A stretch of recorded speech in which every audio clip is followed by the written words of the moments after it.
knew y'all were downplaying Gib too much. What do I mean by that? Coming at you right now. What's up, everybody, and welcome back to my VBoxing. Jumping into round one, Jarvis got a nice double jab right hand in, but all that did was wake Gib up. It's like poking a starving bear. It's just not a good idea.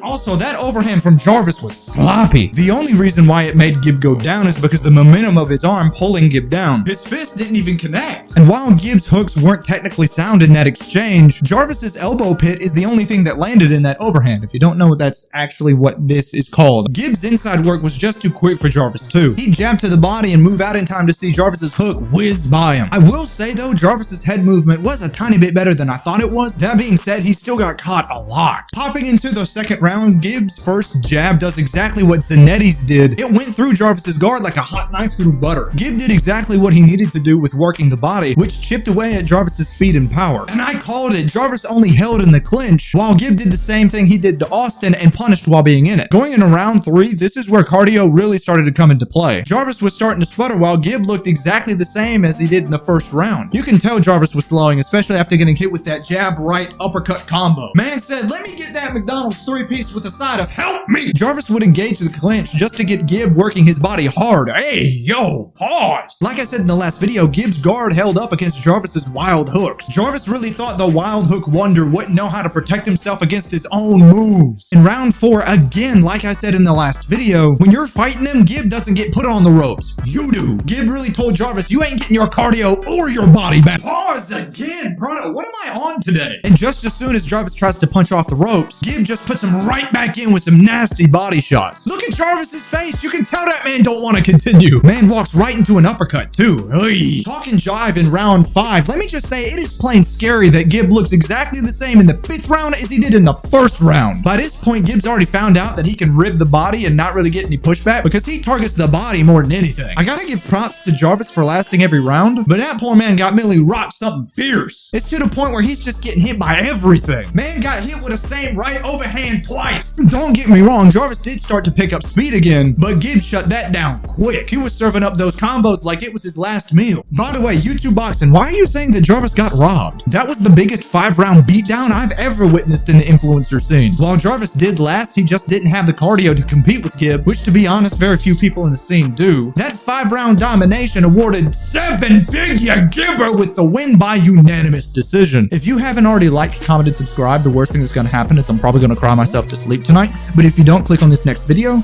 Gib is coming for you in your sleep. The loser of our fight quits YouTube boxing forever.